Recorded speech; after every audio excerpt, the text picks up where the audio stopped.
Greetings, everyone, on the digital awesomeness. My name is Owen Cotter, and you're watching Sci-Fiction on Facebook. Sci-Fiction.com is our website. All the social medias. We're streaming on YouTube at Sci-Fiction Official, Sci-Fiction on COM on Twitch, and at Sci-Fiction on Twitter. We're going to bring on our special guest, the super awesome guy, Dan Madsen, here shortly. We go over a few little news items.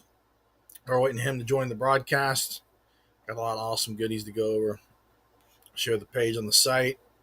We have trending news. Nintendo's Charles Martinet is to retire from voicing Mario. He's been voicing Mario for a long time, since the early 90s. His first video game, I believe, was Super Mario 64 on the N64 Nintendo platform. Another article here we have. Disney has revealed all the directors and episode release days for the Ahsoka television series that was just released late last night. So that's going to be an awesome series. We have yet to watch it. We're going to review all the episodes as they come out. So stay tuned for reviews on all of the Ahsoka episodes as they debut. We also have the Blue Beetle review. If you haven't seen Blue Beetle, heard it's pretty good, check it out. Our reviews on the site at scifiction.com. Blue Beetle, DC awesomeness. And then, of course, Ahsoka has a new trailer, an early release date, which was released late last night, which we talked about. A few more news items. Tron Ares has been delayed as the director has criticized the strike talks. Live-action Spider-Woman cast to appear in Madam Web. There's basically our news items there for the day. Today is Wednesday, and this will be airing on the radio probably next week on Thursday. This is the 49th broadcast of our radio series. The audio will be put on the radio, and we're really looking forward to finishing out. This will be our first year on the radio station, and we've been doing lives for the whole year as well, chiming out lives from events and broadcasts with guests. If you'd like to be a guest on this, feel free to email us or send us a message on our Facebook at Sci-Fiction. I'll just type in Sci-Fiction to search. It'll be the gold and blue letters. Also, Phil, we're trying to get the YouTube numbers up, so feel free to follow our YouTube at Sci-Fiction Official. Sci-Fiction Official on YouTube. If anybody's joining us here with the next few minutes and you'd like to talk with Dan and ask him questions, we're going to bring up the chat window here on the side, and I will pop your feature your comments here on the broadcast as they come in. So yeah, there we go. We've got a lot of stuff we've been doing. We just got back from two major events. We went to San Diego Comic-Con in San Diego, California, and then right after that, almost immediately after, we went to the STL V57-year mission by Creation Entertainment in Las Vegas. So that's a lot of stuff. We're going to be pumping out a lot of video content from those events here coming up shortly, as well as most of the photos have been dropped, but a lot of video content and promo trailers and teasers and sizzle reels, all kind of stuff will be dropping here shortly. So stay tuned for that. We're going to be waiting on Dan here to join us shortly, and we're going to have a good time talking about all kind of Star Wars and Star Trek. We got some Star Trek goodies as well. He covers both flips of the coin. Super nice guy. Researched him heavily. He's done a lot of stuff with conventions and fandom, so he'll be joining us here shortly. For anybody just joining us, my name is Owen Cotter. You're watching Sci-Fiction on everywhere on social media goodness. Scifiction.com is featured on. We're on Sci-Fiction Official on YouTube, Facebook, Twitch, and Twitter simulcast. So we're gonna be here talking for the next hour with Dan Madsen. He's joining us here shortly, and all kind of good. We will be going most likely and later in September to an event on the Gulf Coast, which we're helping promote. It's called MobiCon. It's in Mobile, Alabama, on the Gulf Coast port city of Mobile, Alabama, about an hour from Pensacola, Florida. So if you're in the Mobile, Alabama area on, I believe it's the 22nd to the 24th, somewhere in late, you go to their Facebook page. But at least can bring it up real quick. We'll bring it up real quick. MobiCon, because I know they have a Facebook page. Promote them here a little bit while we're chilling here. MobiCon, yeah, the September the 22nd through. I want to bring the screen up here. Zip. September the 22nd through the 24th at the Renaissance Mobile Riverview Plaza Hotel. Man, that's a mouthful. You got all kind of goodies here. They got guests, cosplayers. They've got lots of guests. They've been doing a lot of stuff here. They got the guest from the guy who plays the teacher on Stranger Things will be there. The guy who played the dad, there he is right there. You got the guy who played the dad on Shazam and other goodies there. Cooper Andrews. There's going to be a lot of other anime and voice actors. There's going to be tons of stuff. So if you're on the Gulf Coast area in their Mobile, Alabama on the September 22nd through the 24th that weekend, the Renaissance Mobile Riverview Plaza Hotel. Feel free to please join us. We're probably going to be down there covering that event. So we're looking forward to that. We're also helping them kind of promote it and get the momentum going on that as well. We are doing good. It's coming up on the weekend, getting ready to go out of town to a wedding. So if everybody's down there in the Gulf Coast, I'll be coming down there. Woo! Come say hi. But we'll be down there hanging out, and we'll do a lot of good stuff. I'm meeting with a few friends and some family members. So we're going to do that and have that weekend. And after that, I think we're going to shoot up more towards New Orleans area, up near Mississippi, do some stuff there, and then we'll coast back to Base Command Center here in Texas. So yeah, everybody's doing good. We got Mr. Boba Fett. We got the Star Wars sign. We got a lot of Star Trek goodies around here too. There's just too many Star Trek goodies to get going here, but there's tons of them. Yeah, so there's that. With event wise, we're going to take a little break, probably towards the holiday season, October, November. There may be something in December. If not, the next one will probably be in like probably January or February. There's definitely some stuff in March. There's probably 2 events in March. So 2 events in March, and then April, May, and they'll crest into the next batch of all the summer events. We're going to be trying to get more guests here on the broadcast. So if you want to be on the live stream, and you're an actor, a musician, a sci-fi comic book creator, anybody that's doing anything in that ecosphere of science fiction pop culture, feel free to join in the broadcast. Just send us a message on our Facebook. Usually the best way to get us. You can shout out to us on Twitter too, but Facebook's are predominantly on Facebook is where we do most of our social media stuff. We are trying to build up the YouTube channel at Sci-Fiction Official. So go to the YouTube, type in Sci-Fiction Official. It'll bring our YouTube channel up. Same logo, same motif across all the digital social media awesomeness. So we're basically looking forward to having more guests, both on the this show and the live stream and the radio and everything beyond. So there's that. We've got a little bit of extra news. We just wrapped up. For people joining us, my name is Owen Cotter. You're watching Sci-Fiction, all the sci-fiction goodness. Scifiction.com is our website. We just got back from San Diego Comic-Con and Star Trek, STLV 7-year mission in Las Vegas, Nevada, which is a Star Trek themed event. Tons of guests. I think they had 160 something guests. Well, we're going to bring in some really cool interviews here shortly. This week and next, and probably over the coming weeks, you'll see a lot of video content dropping on the YouTube channel, especially, as well as Facebook. So join in the YouTube channel and follow us on YouTube. Sci-Fiction Official is our YouTube handle. So check it out. We'll be live streaming there. We actually are simulcasting there as well right now. While we're waiting on Dan, just letting everybody know, Dan will be joining us here shortly. If you have any questions for him, please feel free to ask away all the goodness. So there you go. We've been doing a lot of stuff. We wanted to go to Dragon Con. We won't be able to go this year. We do wish our friends New York Pete and Chris Tipsy Toaster of the IFB Interfleet Broadcasting hello. And remember, fans fuel the fleet in all fandom. They will be down there debuting their new independent feature film, Stranded Warrior. The Stranded Warrior is going to be down there, so check it out. I will be putting together an article and a feature on the Stranded Warrior, which is a Battlestar Galactica independent film they've been working on the last several months. So it's going to be awesome. So go down. If you're at Dragon Con, we will be posting the article and with all the info of when the screening is, the panel photos, and some video content here shortly with this in this week. So check that out. All kind of goodies. We're always posting news. If you're new to our site, our page, welcome. Please feel free to follow us and like us here on Facebook. Subscribe to our YouTube channel at Sci-Fiction Official. Follow us on Twitter, not Twitter. And it's cool. And then also get us on TikTok at Sci-Fiction and Twitch and everywhere and beyond. We're on every single channel on the man. So yeah, basically that's the gist of that. And Dan will be joining us here shortly. If anybody wants to ask Dan questions, feel free to ask away. He's done a lot of stuff pertaining to both Star Wars and Star Trek heavily. He's also been a part of many conventions, and let him tell all his stories because he's got more information than me and about fandom and anything and beyond. He's been in Star Wars too. So he's been heavily on the sets of both franchises. So if you like to ask him questions about that, we know we got a heavy fan base here in Star Wars and Star Trek. Ask away. Everybody check it out. Get me a little drink here.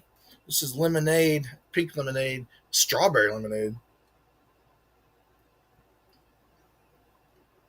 Here's to you, lads. Like Scotty says, be joining here shortly. Got the Star Wars sign up. There's a story about that. I'll tell you real quick. So we're at this flea market, and this guy had a restaurant.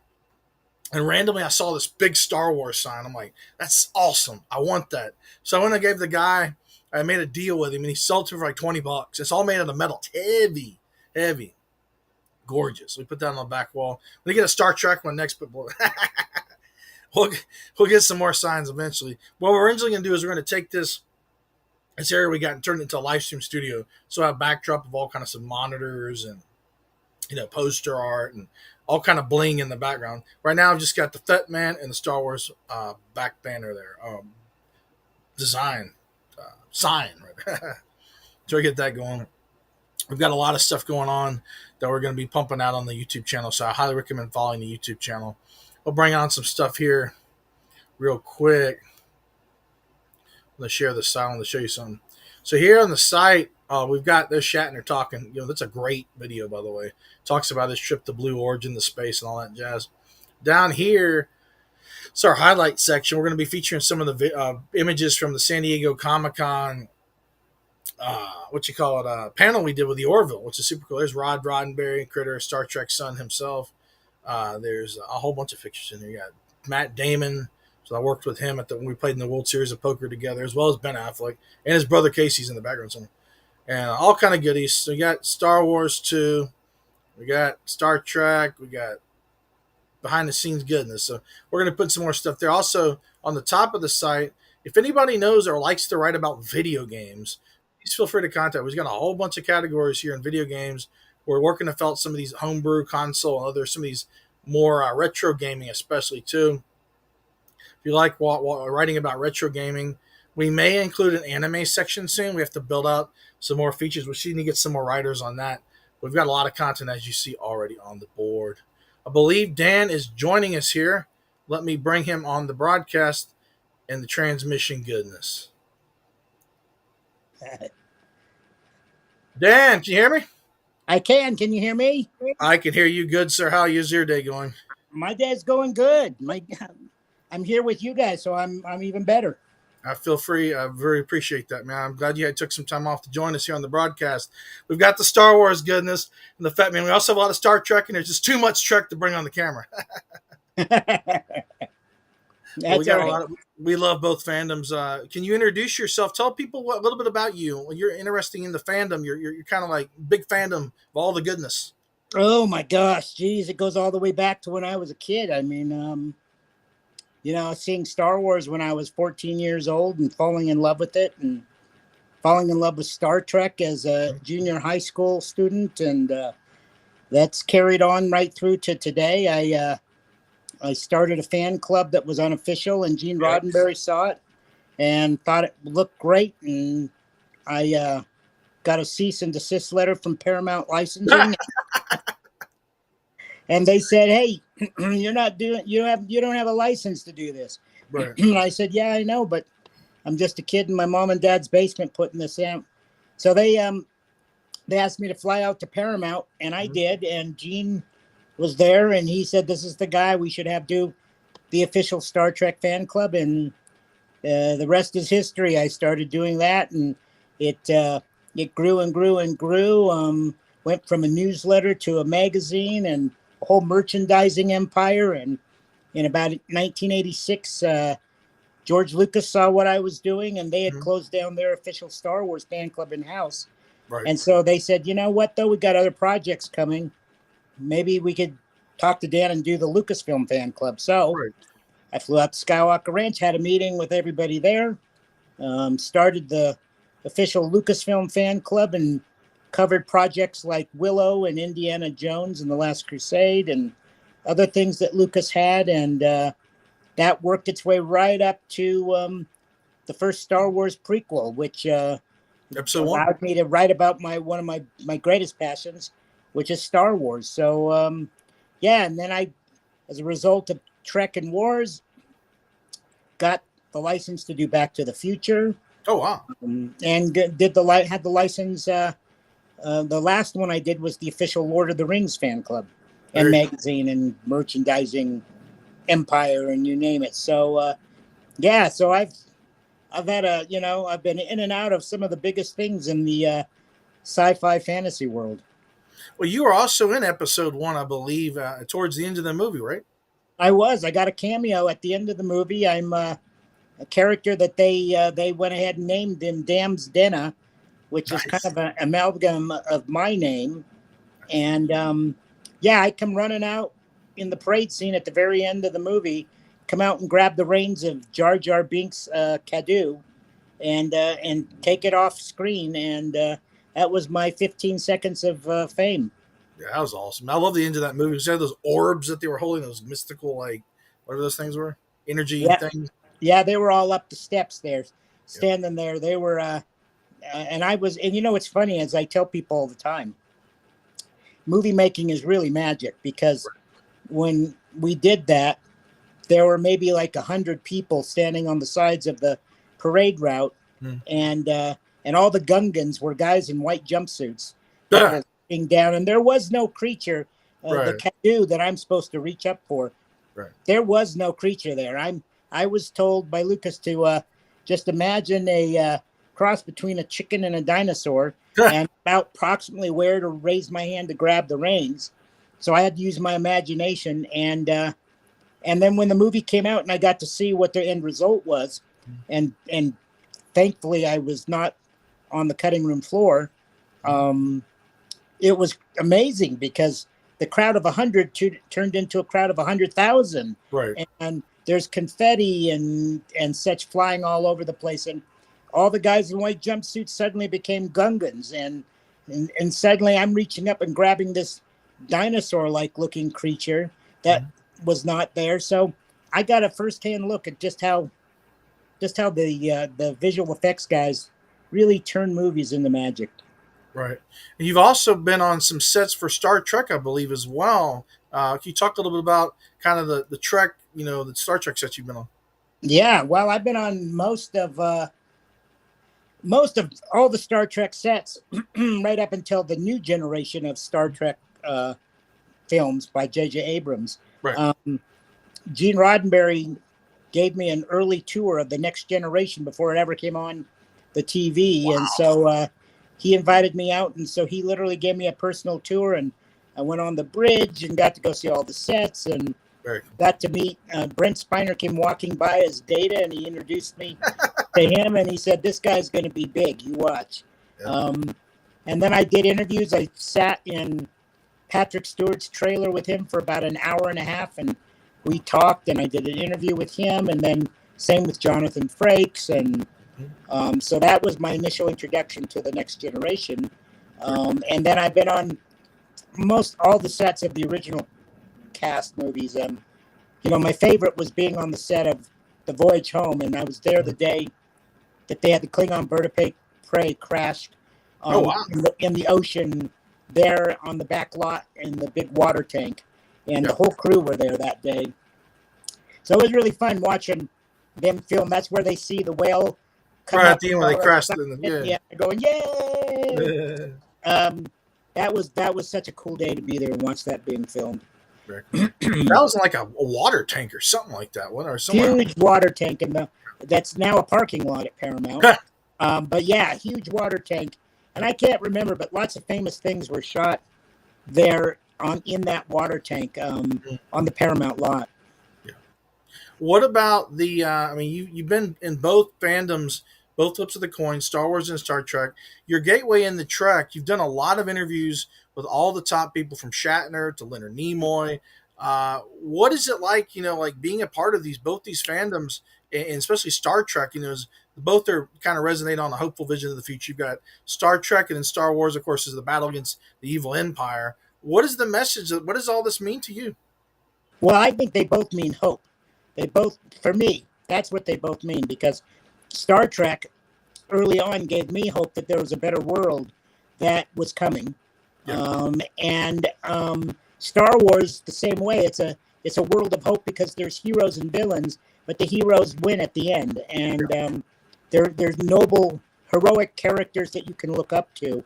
And Yoda being this little tiny guy about half the size of me, one of my favorite things, was his line, in Empire Strikes Back, where he says, judge me by my size, do you? Right. And Luke is kind of like, he can't be a Jedi Master. He's only 3 feet tall, and then Yoda surprises him by raising the X-Wing up out of the swamp. So both of these franchises have given me hope and have really, I think, have probably helped me look at the world differently. I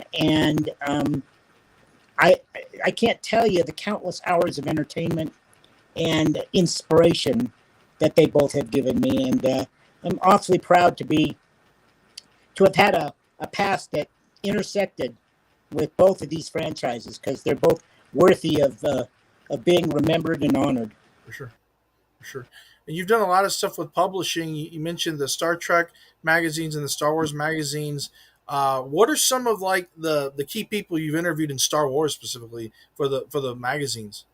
Boy, I'd say on Star Wars, I mean, you name it. George Lucas, many times, traveled out to the ranch, met him in his office, and sat down and talked with him. I can't even count how many times. Yeah. Harrison Ford on the set of Indiana Jones and The Last Crusade.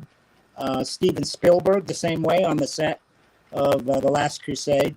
I've interviewed, Anthony Daniels not only was my first interview in the very first issue of the Lucasfilm Fan Club magazine, but Anthony became a very dear friend of mine.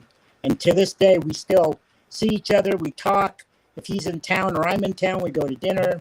And he's just such a wonderful guy. And he helped me launch the very first Star Wars celebration here in Denver back in 1999. So we kind of we suffered and triumphed through that whole process together. But I mean, you name it, I've probably interviewed just about everybody that's from Star Wars past. It's as the fan clubs grew bigger and we started developing a whole merchandising aspect to them, and it went from 5 employees, including me, to over 100 employees, including me. I suddenly couldn't do all the interviews anymore. So I had to, I hired out, to various journalists and writers, freelance writers to do projects and interview people and such. So I didn't get to do all of the fun stuff as it got bigger and bigger. But yeah, I mean, it's all the main people from all of those franchises that I mentioned here in the beginning of this interview. I've really had an opportunity to not only interview them but spend time with them. I mean, this isn't just come in, say hi, ask 5 questions, and leave. I mean, this is spending quality time with these people, and for sure, I'm glad to say that I have not been disappointed by any of them. That's very positive. I was going to say, you mentioned the first 1987, I believe, was the first Star Wars celebration. That was the one. Actually, no, 1999 was the first Star Wars celebration. Yeah. Okay. What was the? You start now. It's so big. It's grown for like a global. They have it everywhere around the world. What was the overall from the first one? I guess it was really big, but what was the overall? How did it get from now up until now? I mean, it's just taken off. These events are getting bigger and bigger and bigger. I mean, I think we got close to 30,000 people for the first one here in Denver. Oh, that's not bad. And it's famously known in Star Wars fandom as the Star Wars Woodstock, because it rained and rained and rained and rained and rained some more all 3 days that we had the convention. But it was memorable for the fans because it was the first one. It was the one that was getting people prepared for the new series of prequels. So it was not only honoring Star Wars past, but it was giving people a sneak peek and a preview of what was coming. And Anthony Daniels was the host, the master of ceremonies for everything on the main stage. We had some amazing guests that came out for it. And, I and my staff at the official Star Wars fan club, we had been thinking about doing a Star Wars convention to honor the new movies coming out. Right. And lo and behold, I get a call from Steve Sansweet, who at the time Rancho Obi-Wan. Yeah. And at that time, he was the director of fan relations at Lucasfilm. And he called me up and he said, Dan, we've been thinking about doing a Star Wars convention, and we thought, man, the best people to do it would be the fan club, because we want it to be an event by fans for fans. And I said, well, Steve, you know what? Your timing is perfect, because we were thinking that too. So I and my team flew out to Skywalker Ranch. We sat around a big table talking about what would it be, what would it be like, what would we have there. Then we had to come up with where are we going to do it. You know, we were looking at Chicago, LA, and we ended up agreeing on my choice of Denver, because not only is that where I'm based and all my whole company and the fans are based, because I knew we were going to need a army of volunteers to help us put the thing on, and I had over 100 employees who were ready and willing to help put the thing on. So so Denver was agreed upon to be the first one. And you know, I mean, I went to the last one here in the States in Anaheim, and it's mind-boggling to think about how big it is, how far it's grown. You know, the last one was in London. Now the next one is going to be in Japan. Japan, yeah. Yeah, it's, you know, like you were saying, it's become a universal phenomenon, and it's pretty gratifying to know that it all started with our little humble group right here in Denver, Colorado. I got to ask, have you seen any of the new Star Trek or Star Wars television series that they've dropped over the last few years? Oh, yeah, absolutely. I've watched all of them. What are some of your favorites on the Star Wars and Star Trek ones? On Star Trek, I'm a fan of Strange New Worlds. I think that's the best Star Trek they've had in a long time. For sure. Anson Mount is absolutely perfect as Captain Pike. I think he's the winning element of that show. So I would have to say that that's of all the new Star Trek shows, that's the one that I have been most impressed with. And let's see, as far as Star Wars goes, you know, The Mandalorian first season, I have to say. That was good. The season of The Mandalorian just blew me away. I thought, okay, this proves they can make really great Star Wars again. Right. Second season, it didn't really impress me as much as the first. I liked Obi-Wan Kenobi. I thought that was a good show. It's great. I just caught the first episode of Ahsoka last night, and I was impressed with it. So we haven't yet to watch that. How was that without spoiling? I did. I didn't get to see the second episode yet. I know it's available. Oh yeah, that's right. They dropped two. Yeah. Yeah, I just watched the first, but yeah, you know, it's I thought it was well done, and Dave Filoni is, you know, he's the heir apparent to George Lucas, and he really knows what to do to bring the Star Wars flavor out in anything he's in charge of. So yeah, I've watched everything new from Star Trek and Star Wars. Are you looking forward to, in the future, they're going to probably be doing more shows. I know they've got some shows for Star Wars like Skeleton Crew and Acolyte and stuff like that. I don't know. I haven't dropped much footage on Skeleton Crew, but supposedly some buddies of mine were saying it's like sci-fi Star Wars Goonies in space. Yeah, I mean, you know, they're going to, obviously, if they're doing so many different Star Wars and Star Trek on the other side, TV shows, they're going to want to make some of them very different, so they don't all just blend in to being the same thing. So yeah, I think it's only logical that they're gonna probably have some shows that are really gonna blow us away. It's like, wow, that's Star Wars, but that isn't Star Wars. You know, how did that happen? The franchises and the fandom in general, you were there before the rise of the internet. That became, you know, now it's just all. Everything's on the internet. Magazines are on the internet. Everything that. What do you see the pros and the good and the bad, or is there some? What do you think? You think it's going to continue in the better, bigger, for worse with the online, or did you like the older days better with the publications on like magazine format? Or well, I'm old fashioned, and I like my days when I was back there because there was more excitement and anticipation. I mean, back when I was doing all of these things.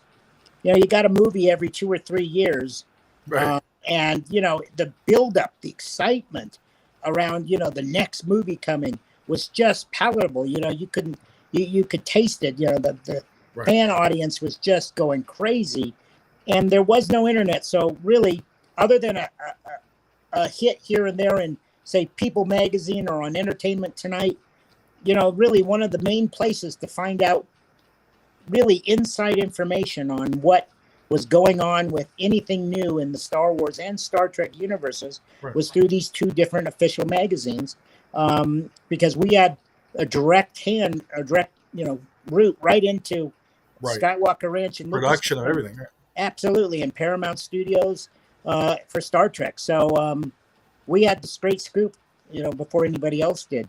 You know, the upside of today is that you have the internet and you have, gosh, I don't know how many different fan sites there are now for Star Wars and Star Trek. And, you know, the news travels in an instant now, you know, I mean, you know, the minute something happens, bam, it's on it's on the internet. And so I suppose, you know, there's good and bad in that. You know, I think what both of these franchises have lost, number one of my concerns is that they're making too much. I think when you make too much of something, it becomes less special, and people are not as and they're not as anticipating, you know, what's happening. And so I worry that they're just putting out way too much.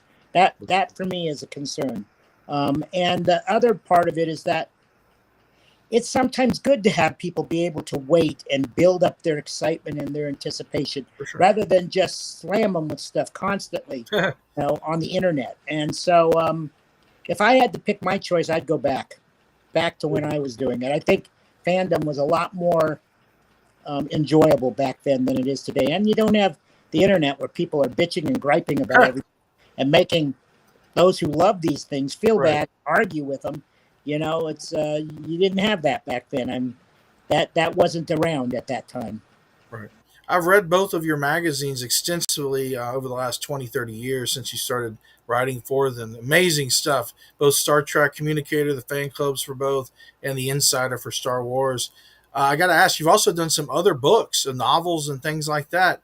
Is there any other books you're working on now? Can you talk a little bit about some of the books you've done before? Yeah, well, I haven't done books plural very many. I did write the book on the making of the Young Indiana Jones Chronicle when that show came out. I am working on my memoirs right now, and I released several months ago a sneak peek look at the cover of the book. It's called Size Matters Not. It's all about my life, about growing up as a little person and how my life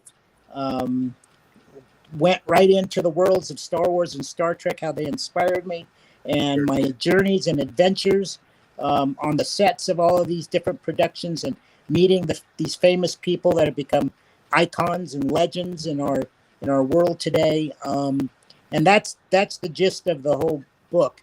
And that's coming out early next year. Okay. So that's the only thing writing wise I'm doing as far as books go. We'll have to have you back to talk about the book when it launches. Oh, absolutely. I will be here and happily talk about it. For sure. Now, you've got a lot of stuff you've done with the Indiana Jones and stuff like that. What did you think of the new movie? I got to ask. I loved it. You know, I was so hurt when I started hearing the criticisms about it. I kept thinking, you know, I must have seen a different movie than these people because I really liked it. You know, I mean, if I had to rank the Indiana Jones movies now, Raiders is still my favorite. I mean, it's one of my favorite movies of all time. Right. I think it's almost the perfect movie. Raiders, and then I would put The Last Crusade as number 2, but I would put Dial of Destiny as number 3 because I think it was extraordinary. I really enjoyed it.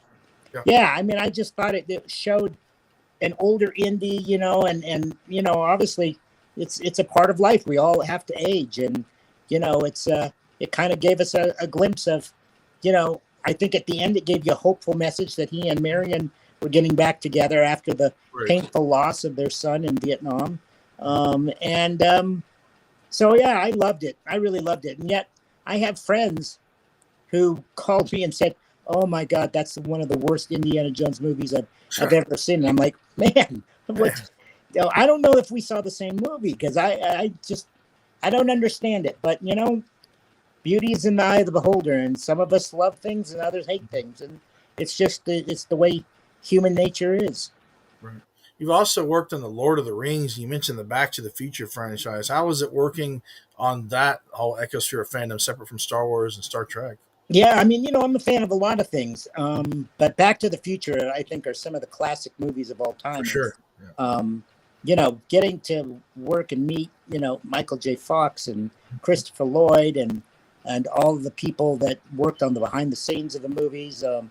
I just was, I loved those movies. And so when we got the opportunity to do the fan club, the magazine, and all the merchandising, I was like, man, this is another dream come true. For sure. And then later on, the very last thing, I had sold my business to a trading card company called Decipher, Okay. who used to do the Star Wars customizable card game and the Star Trek customizable They're great card games. game. Yeah, and they wanted to take over running the Star Trek club, and so they were big Lord of the Rings fans, and my wife is huge Lord of the Rings fan, so we agreed to go after the license, and we got it, and I went down for 2 weeks to New Zealand and spent every day on the set and got to meet and interview everybody of the cast and watch them film scenes, go to the location sites where they shot some of the stuff, got to go meet the horses that were used in the movie. And, everybody from the guys that sculpted the fake rocks to the guys that put the fake sod on the sets in the studios, and down to the makeup people, you name it. I mean, we wanted to go there and get a whole library of interviews, so that, because we knew once these movies stopped shooting, right, it would be very hard to track down all these people because they'd be off on to something new. for sure. So we wanted to get these interviews in the can and have them waiting there, and then we could pull them and use them as we needed. And we got everybody, which was kind of amazing. That's So awesome. one of the few that I didn't get, and I had to do it over the phone with him, was not Christopher Lloyd, Christopher Lee. Mm-hmm. And it was really funny because I got to talk to him on the phone on Halloween. That's when the interview got scheduled. So I thought, man, it doesn't get any cooler than that, talking to Christopher That's Lee awesome. on Halloween, because his background with all the horror movies and things. Right. That's awesome. Well, you got the you mentioned that the movies and the books and all the sci-fi awesomeness. Have you, as a kid, you probably been there before me. Is there anything before Star Wars or Star Trek that kind of you enjoyed, or any comic books or anything like that? Yeah, comic books. I think probably my first thing that I loved was comic books. Me too. I collected and read comic books, both Marvel and DC. I was big fans of both. Collected a variety of different titles, and read them. I can remember some of my most fondest memories are mowing the lawn and my dad giving me $5 and me getting Nice. my bike and riding up to 7-Eleven and sitting there and looking through the rack that you'd spin around and picking out the new comics that I wanted to buy. That, and then another thing that was a real interest and passion of mine was the Planet of the Apes movies. Ooh. I was a huge fan of that, and so I built all the model kits and had. Was it the Aurora models or the Yeah. Aurora? Yeah, Aurora. Yeah. I think the Aurora model. I think it was Something like Aurora that made them. Yeah, yeah. And so I had all the model kits and the magazines and the comic books and the trading cards, and I loved Planet of the Apes. It was one of my favorite things when I was very young. Very cool. Yeah, we've got all the Planet of the Apes comics sitting here in this box down here. We just found them the other Oh, day. oh, very cool. Hey, Yeah, pull them out if you want. yeah. I What mean, we got here? I have a lot of A few lot of fun memories of that time period in my life because, and then I remember when the TV series came on. Oh man, the series They is didn't last, I think, more than one season, but What we got here? that was exciting. Got a few goodies, so you might enjoy this. Let's see what we got. We have, I'm up there in this one. We have a lot of books in here. Yeah, we have a few. Let's see what we got in here. Got a few books here. So we got all kind of goodies in here. I'll see. I think on That's the very that's a treasure bin. yeah, they're here on the bottom actually. Here we go. Right on the bottom. Oh man, you're gonna love this. These. Let's see what we got. Are you talking about these? Yep. Yep. Original Planet of the Apes. That's number one. Wow. Yeah, number one. You got number two.